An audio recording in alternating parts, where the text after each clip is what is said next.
This is the My Writing Diary podcast. I'm Bill Wong. Last week I talked about finishing my manuscript and the major themes addressed. This week I'll talk about my goals, aspirations, and my process. First of all, I wanted to talk about hope in this desperate world. There's many things that are terrible things that are happening, and I wanted to give people hope. However, before putting out the fire engulfs and destroys things.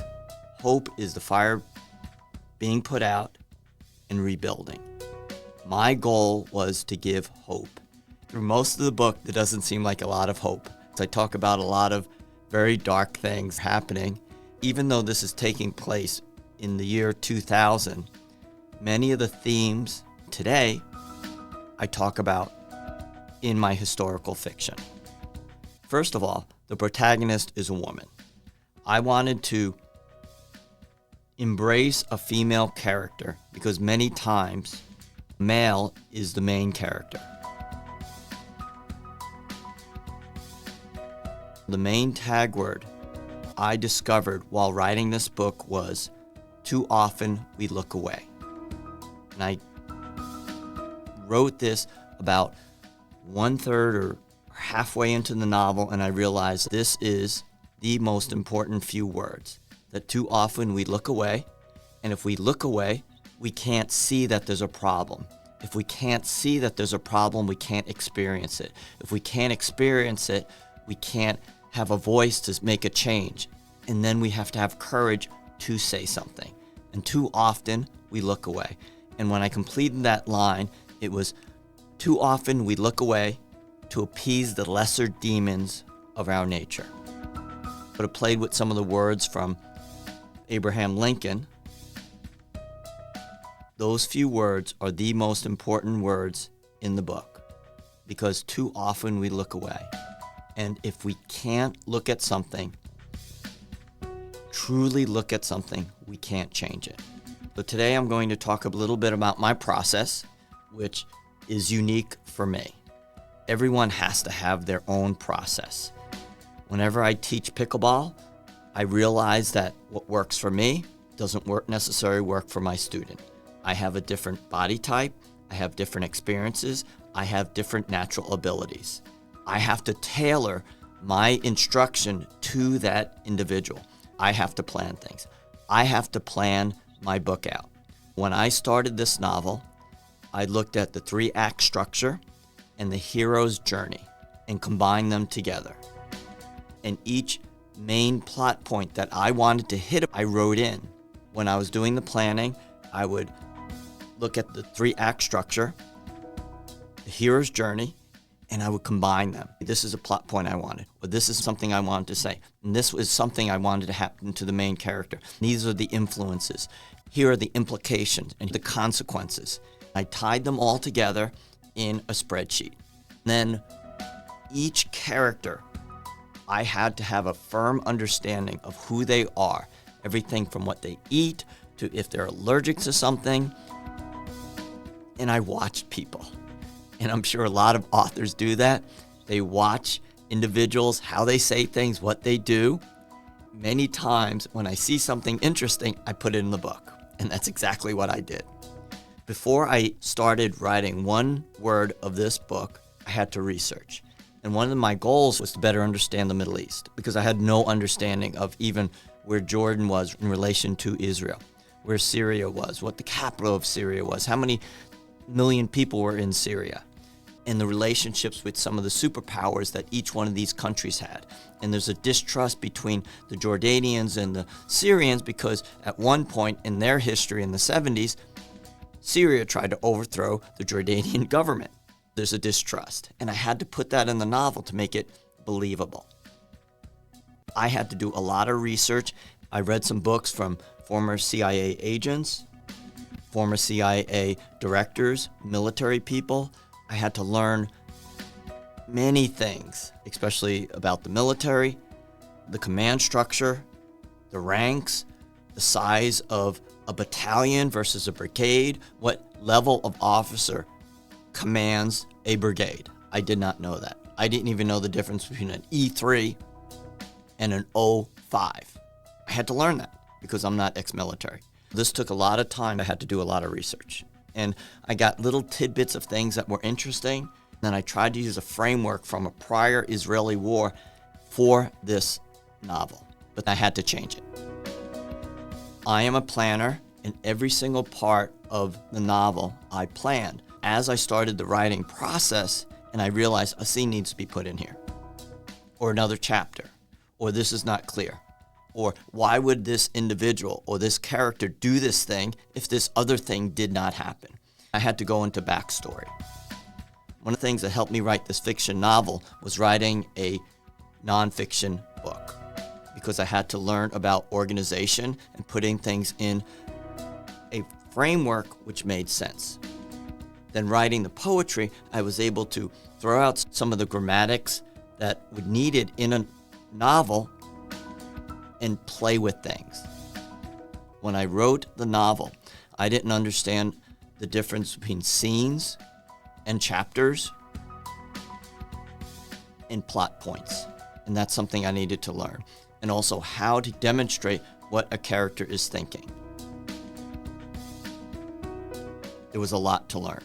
Today, I talked about my process. Now I'm going to talk about some of my characters. And the most interesting characters are always the villains. Since I was little, I always enjoyed studying World War II. And I believe Adolf Hitler is the most terrible villain to ever walk on our planet, at least in the 20th century. I analyzed the dictator, the fascist, and broke Adolf Hitler's persona into 4 different villains, maybe 5 different villains. First of all, I'll do it in order of the individuals appearing in the novel. I wanted to create terrifying characters. I thought having a 22-year-old in charge of the Syrian army would be a terrifying thought. I created a situation where the new president of Syria, who's in charge of an army, more than 200,000 soldiers and about 2,000 tanks, would be terrifying. On the one hand, he has youth, he's creative, and he's intelligent. However, he's impulsive. And he didn't have the discipline that many older leaders have. A terrifying thought. Secondly, I wanted to create other characters, such as the Israeli Prime Minister. I am making political commentary about today in my historical fiction. Themes are very important to me, and trying to learn lessons are very important to me. The name of the Syrian Prime Minister is Yusuf Mustafa. The name of the Israeli Prime Minister is Benjamin Cohen. On the one hand, he's also very intelligent. He desires and needs power more than anything. And he's slightly self-indulgent. And I wanted to show some of his indulgence by him having affairs and him doing reckless things, even though he's very intelligent. And having the power is so important to him that he will do anything to retain that power. That is also a very scary thought. Many politicians in today's world, they will do anything to retain power, which is, to me, terrifying. The third villain is the Egyptian president. He, on the other hand, is slightly fearful and very prideful and has a very large ego. And he is slightly self-indulgent. At the beginning, he wanted to do right for his people, the Egyptian people. However, the power has corrupted him. So he goes by the fear of losing that power. The fourth individual is a leader in Hamas. And I wanted to make somebody who's very charismatic. A lot of leaders today are very charismatic. People want to follow them. People want to do what they tell them to do. And there's a charisma in how they speak, how they move. We see that in religious leaders. They're demigods. They're demigods. I made this individual also very intelligent, however more streetwise, and a charisma of how he says things to get people to do what he wants.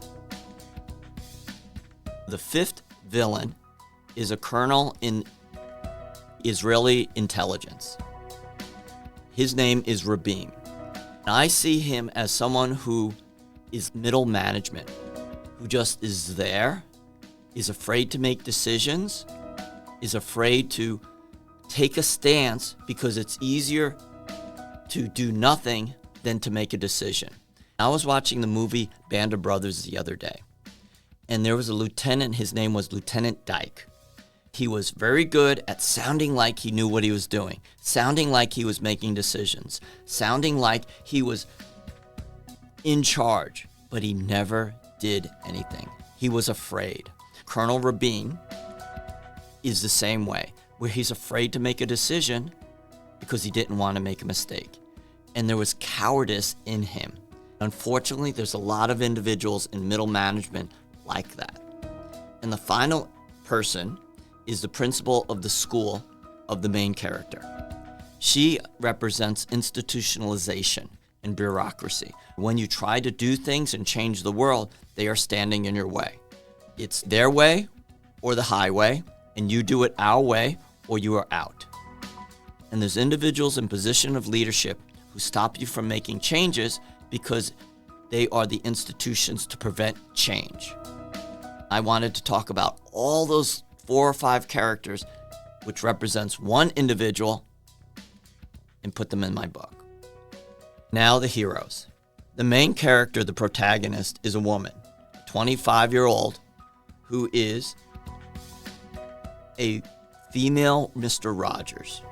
And I thought it was very interesting to have someone who's very kind, who has a good soul, who wants to do the right thing, who volunteers at the UN against someone like an Adolf Hitler.